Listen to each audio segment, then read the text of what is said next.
La première chose qui se passe, c'est cet ange puissant qui descend. On pourrait dire que c'est une première chose en soi et que sa description serait une sorte d'arrêt sur image, ce qu'avait fait David et Goliath. Hein. Mais on va quand même assez vite enchaîner avec le verset 2 et 3 où l'ange pose sa première action. Quelle est sa première action? Il crie, il rugit comme un lion. Hein. Et comme en réponse, c'est souvent comme ça dans l'Apocalypse, il y a des espèces de réactions en chaîne.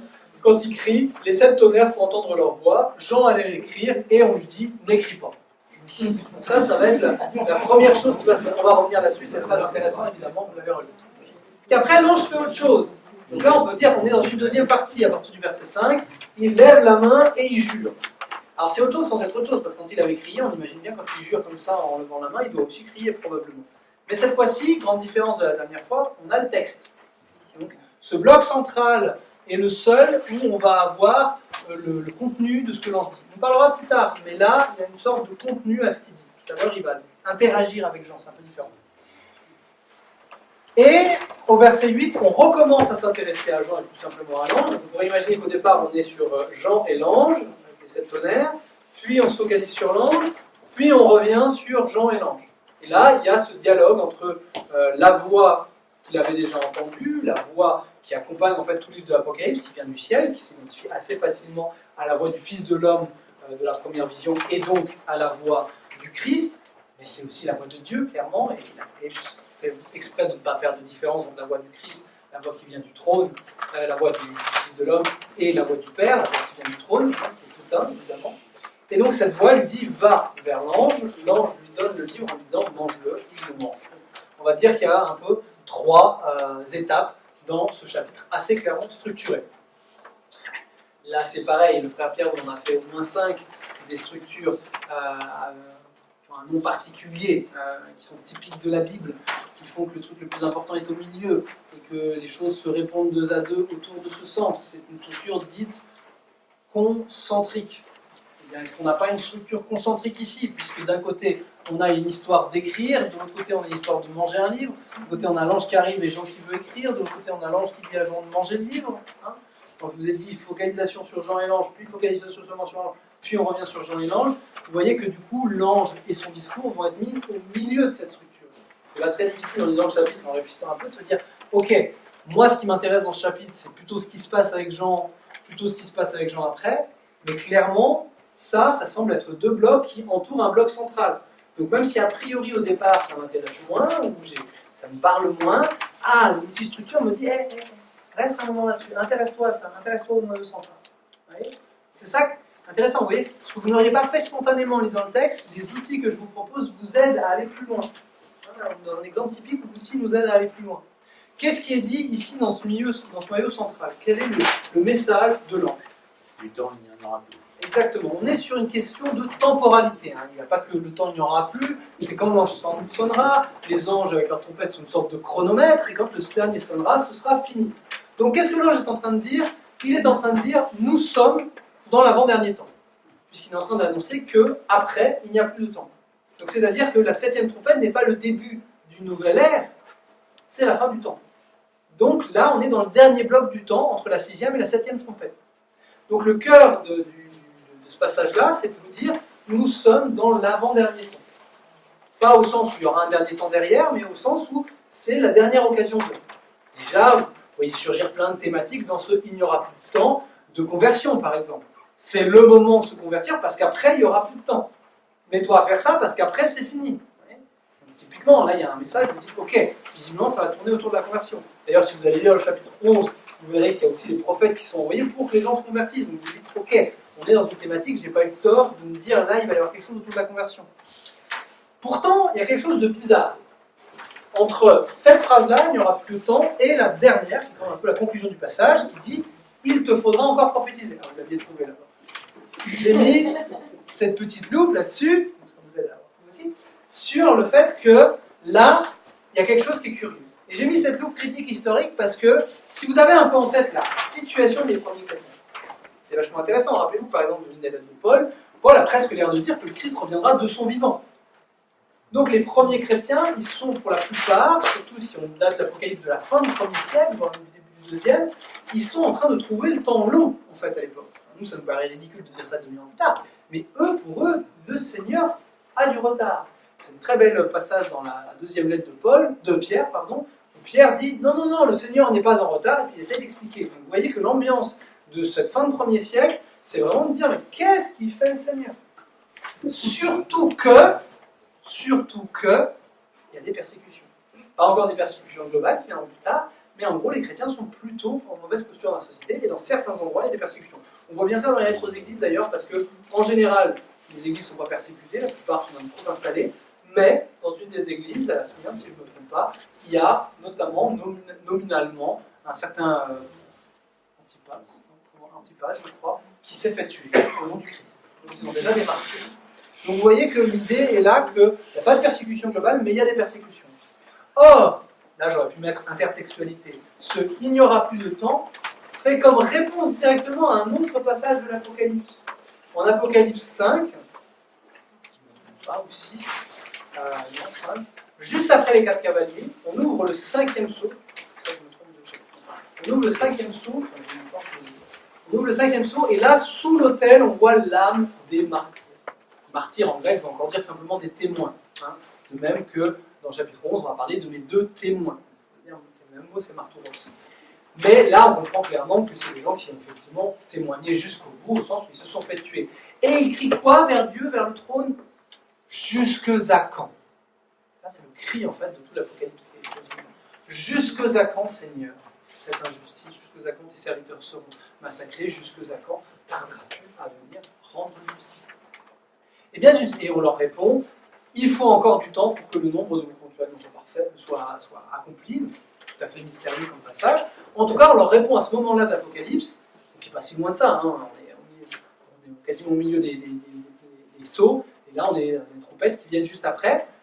Et bien d'une certaine manière, on leur avait dit, vous devez encore attendre, et là l'ange répond, non, il n'y aura plus de temps.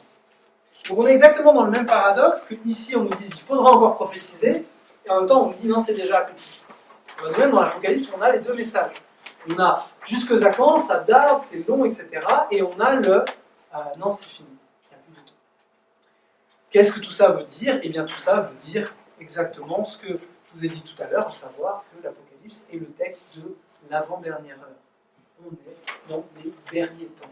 C'est pour ça qu'on est à la fois, c'est fini déjà, le Christ est venu tout accomplir, il n'y aura rien de nouveau qui s'accomplira derrière, donc de toute façon, c'est déjà accompli, c'est déjà fini, il n'y aura rien derrière de plus, mais en même temps, on est encore dans l'avant-dernier temps. Donc il y a encore des choses à faire, il y a encore à vivre en conformité avec ce que nous savons arriver. Et donc ce déjà-là, pas encore, est typique de la théologie chrétienne, c'est pour ça que j'ai mis la lutte théologique ici. Et par exemple, un des trucs où on voit bien ça, c'est que souvent dans la liturgie ou dans les textes chrétiens, on voit que dans ces temps qui sont les derniers, ces temps qui sont les derniers, ça fait 2000 ans qu'ils durent, et c'est traditionnel, dans ces temps qui sont les derniers. Et c'est vraiment l'idée que les chrétiens ont de dire, ces temps qui sont les derniers, c'est pas seulement l'idée de dire ah, c'est juste le dernier moment, les 30 dernières secondes avant la fin du mode d'emploi. Non, c'est l'idée de dire qu'il n'y aura pas d'autre temps derrière. Hein, par exemple, Saint Jean de la Croix, dans un passage très connu, va dire il n'y aura pas d'autre révélation. Parce qu'en Jésus, tout a été déjà dit. Dieu a dit tout ce qu'il avait à dire. On peut venir vous réexpliquer, on peut venir vous préciser, on peut venir vous permettre de mieux comprendre, mais on ne peut pas vous révéler quelque chose de nouveau. Il n'y a pas de nouveauté qui va se faire parce que toute la nouveauté a été accomplie en Jésus. Maintenant, ce qui va s'accomplir de nouveau, c'est que Jésus vienne s'accomplir en toi.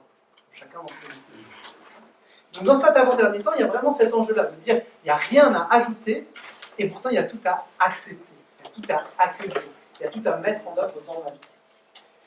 Or, c'est intéressant parce que justement, c'est la thématique qui entoure cette affirmation, c'est-à-dire d'une certaine manière que ce qui a été dit avec des mots par l'ange va être joué, va être mimé, va être mis en scène par Jean et l'ange autour de cette affirmation centrale. Pourquoi? Parce que d'un côté, on avait ce passage qui nous a tous fait rire, à savoir le fait qu'on dise à Jean « n'écris pas ». Quand vous y réfléchissez, au niveau mise en scène, c'est un passage hyper intéressant. Pourquoi? Parce que c'est un exemple typique en termes techniques de ce qu'on appelle une narration, un narrateur externe, un point de vue externe. Vous en savez moins que les personnages du récit. Là, c'est assez rare, parce que d'habitude, on en sait plus. Le narrateur va souvent vous dire ce que pense un tel ou un tel.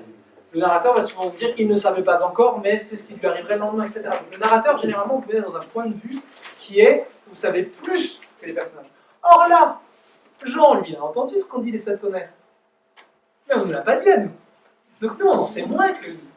C'est tout le paradoxe d'un texte qui vous parle de quelque chose, mais qui ne vous dit pas ce qu'est cette chose. C'est comme si un texte vous racontait qu'on était à la recherche d'une lettre, avec une carte comme ça, la lettre perdue, on est à la recherche d'une lettre.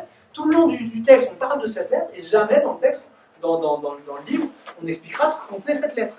Justement, c'est un truc scandaleux, etc. Et on ne vous expliquera pas. Donc vous voyez, on est devant l'objet, ce qu'ont dit les anges et ce qu'ont dit les sept tonnerres, mais on ne saura jamais ce que c'est. Donc le texte, en niveau mise en scène, vous fait éprouver ce que Jean a éprouvé d'une certaine manière, puisqu'il n'a pas le droit de l'écrire. Donc lui, il sait, mais il n'a pas le droit de l'écrire, et vous, on vous en parle, mais vous n'avez pas le droit de savoir ce que c'est. Vous voyez, vous êtes mis concrètement dans cette situation de cette parole qui ne vous est pas donnée. Mais ça, c'est quand même complètement bizarre. Répétition pour la fin. C'est complètement bizarre par rapport à la dynamique globale de l'Apocalypse. Parce que du début à la fin de l'Apocalypse, concrètement dans le premier chapitre et concrètement dans le dernier chapitre, on dit à Jean quoi? Écris ce que tu vois, ce que tu entends, écris-le dans un livre et envoie-le au ciel. Donc comment c'est possible qu'au milieu du livre, on dit non, n'écris pas? C'est quand même tout à fait paradoxal. Donc on est exactement dans un paradoxe du même ordre que c'est fini, mais c'est pas encore fini. Vous voyez? Là, il y a quelque chose qui est dit, mais tu ne peux pas l'écrire. Tu dois l'écrire, mais tu ne peux pas l'écrire. Je fais quoi? Eh bien, je fais quoi, justement? Si on ne peut pas écrire, on va manger cette parole. Toute cette thématique, c'est pour ça que j'ai mis l'outil simpliste, toute cette thématique est évidemment reprise dans l'Ancien Testament, notamment un passage d'Ézéchiel, mais qu'on retrouve par exemple chez le prophète Jérémie, qui dit quand je voyais tes paroles, je les dévorais, qu'on retrouve d'une certaine manière la vocation d'Isaïe, quand le Seigneur vient toucher ses lèvres pour dire je mets ma parole dans ta bouche, etc. Donc on voit que cette thématique de manger la parole de Dieu, dans les psaumes aussi, quand la parole est douce comme le miel, etc., on a cette thématique de manger le psaume. Là, Jean, à la suite d'Ézéchiel, en reprenant Ézéchiel, va le reprendre de manière très concrète, et d'une certaine manière, vu sa place dans la structure du chapitre, on dit d'une certaine manière, ce qu'il n'a pas le droit d'écrire, par contre, il doit le manger. Et l'ange qui est venu crier quelque chose, il est aussi venu avec un livre. Donc la révélation qu'il apporte, la révélation totale, puisque c'est les 7 tonnerres, 7 c'est le chiffre de la totalité, le tonnerre c'est la voix de Dieu, ça s'identifie aux trompettes, ça s'identifie à la voix qui parlait sur la montagne au Sinaï, etc. Et bien ça, d'une certaine manière, on ne peut pas le retranscrire, mais on peut le manger et en vivre. Le manger et en vivre, mais c'est pas facile, hein. C'est amer, doux, doux, amer. Vous avez remarqué la structure. Hein. L'ange, lui, le prévient que ça sera amer. Puis, accessoirement que ce sera doux. Jean, lui, il l'expérimente comme doux, ce qui est logique. Il expérimente d'abord ce qu'il y a dans la bouche, et ensuite, il voit que c'est amer. Et typiquement, en fait, on voit bien, on est assez vite rejoint, maintenant qu'on comprend qu'on est dans cet avant-dernier temps. Maintenant qu'on comprend que tout a été fait, tout a été dit. Sachez que dans la Bible, notamment dans l'hébreu, le mot « ses paroles » et « ses actes », c'est le même mot, d'Amarim. Donc du coup, l'idée dans la biblique assez classique de dire « ça a été dit, ça a été fait », c'est pareil. Donc là, tout a été dit, tout a été fait, et qu'est-ce qu'il reste à faire?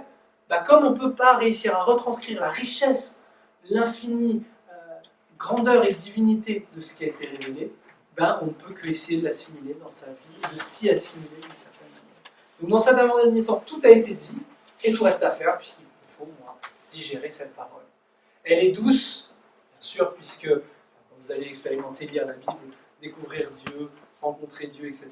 C'est une expérience formidable, une expérience transformante, une expérience de joie, de paix, etc. Et pourtant elle est difficile, parce que c'est l'expérience de tous les prophètes. On a vu quelque chose avec Dieu, on a été transporté de joie, on a été profondément apaisé par ça, mais quand il va falloir en parler autour de soi, quand il va falloir vivre de cette parole déjà pour soi-même, conversion difficile de soi-même et des autres. Et tous les prophètes font l'expérience d'être des prophètes de malheur, alors quand bien même que ce qu'ils ont reçu du Seigneur est pour eux une expérience magnifique. Mais quand il s'agit d'annoncer ce Dieu qui ne s'identifie pas au monde et que d'une certaine manière le monde est marqué par le mal rejette, eh bien il y a une expérience douloureuse, une expérience déchirée. Et vous voyez donc là, d'une certaine manière, tout ce chapitre nous décrit la condition du chrétien dans l'avant-dernier temps. Il lui a été donné l'entièreté de la révélation qu'il ne peut retranscrire autrement qu'en l'absorbant dans sa propre vie. Vous voyez, on est dans un passage du coup qui est très fort sur ce que peut signifier la révélation biblique. Et du coup, en ayant fait cette analyse, vous allez lire le chapitre 11 qui présente 2 témoins qui vont devoir mourir à cause de leur témoignage. Et là, vous dites, vous n'avez visiblement pas fait une interprétation fausse. En nous disant que ces deux chrétiens qui viennent annoncer le Christ, qui meurent là où leur Seigneur a été crucifié, seule mention de la crucifixion dans le livre de l'Apocalypse, seule mention historique, ça fait un élément pour dire que c'est le cœur de l'Apocalypse, tout cela, nous donne quoi? Nous donne un sas dans l'avant-dernier temps, entre la 6e et la 7e trompette, où il vous est dit quelque chose de la mission du chrétien. Ce que tu as reçu, c'est la totalité de la révélation. Tu ne peux le transmettre parce que ça te dépasse, mais il va te falloir l'assimiler dans ta vie, parce que c'est l'avant-dernier temps, et parce que c'est ça qui nous manque pour que le règne de Dieu soit complètement réalisé. Il faut qu'il se réalise en toi. Mais, ce qui m'intéresse beaucoup, dans le chapitre 11, qui pourrait, je suis obligé de vous les présenter un peu ensemble, vous verrez que les deux témoins vont passer exactement par une semaine sainte comme le Christ.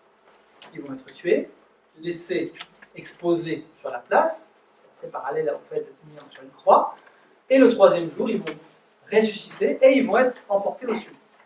Un petit peu penser à Jésus. Et ça, c'est vachement intéressant parce que c'est assez typique de la vie chrétienne. Le chrétien va devoir vivre ce que le Christ a vécu. Quand j'ai étudié un commentaire ancien de l'Apocalypse, qui avait des intuitions géniales, il disait tout le temps dans l'Apocalypse, ah ben ça c'est l'Église, ah ben ça c'est l'Église. Alors voilà, l'ange puissant c'est l'Église, Jean c'est l'Église, et tout le monde c'est l'Église. On va dire, bon écoute, calme-toi. Non, l'ange puissant c'est un ange, Jean c'est le roi. Et en fait, quand on lit profondément son commentaire, s'il dit tout le temps que c'est l'Église, il dit oui mais c'est le corps du Christ. Toute la Bible nous parle du Christ, et moi je suis le corps du Christ. Donc en fait, ce que le Christ a vécu pleinement dans sa vie, eh bien moi, il faut que je le vive pleinement dans la mienne. Et quand chaque chrétien aura vécu ça pleinement dans sa vie, quand l'Église aura vécu pleinement ce que le Christ aura vécu, eh bien effectivement, ce sera fini. Parce que d'une certaine manière, l'entièreté du corps aura réalisé ce qui s'est réalisé par le Christ. Et là, vous êtes typiquement dans le déjà là, pas encore du chrétien. On sait exactement tout ce qui va arriver en Jésus-Christ, le témoignage, jusqu'au don du soi. Ça n'est pas obligé de passer par une croix, ça peut passer par plein d'autres formes, mais celui qui va accomplir sa vie chrétienne, la plupart des saints, vont accomplir quelque chose de l'ordre de ce don de soi jusqu'au bout, jusqu'au désintérêt de soi-même, et vont vivre quelque chose systématiquement, et vont faire des expériences dans votre vie chrétienne, d'une mort et d'une résurrection. Donc, qu'est-ce qui manque, dit saint Paul, au souffrance du Christ? Ben, c'est ce que je vis dans ma vie. Saint Paul dit, dans le baptême, vous avez été mis au tombeau avec le Christ, vous êtes déjà ressuscité avec le Christ. Donc, d'une certaine manière, toute la vie chrétienne, elle sort de ce déjà là, pas encore. Tout a été accompli dans le Christ, et moi je suis membre du corps du Christ, donc ma tête, la tête de mon corps, du corps qui est le Christ, a déjà tout vécu, tout est déjà accompli quelque part, et moi pourtant il faut encore que de la tête me vienne toute cette énergie vitale, toute cette expérience de transformation, de dépassement d'amour, etc. Vous voyez, c'est cet entre-deux chrétien.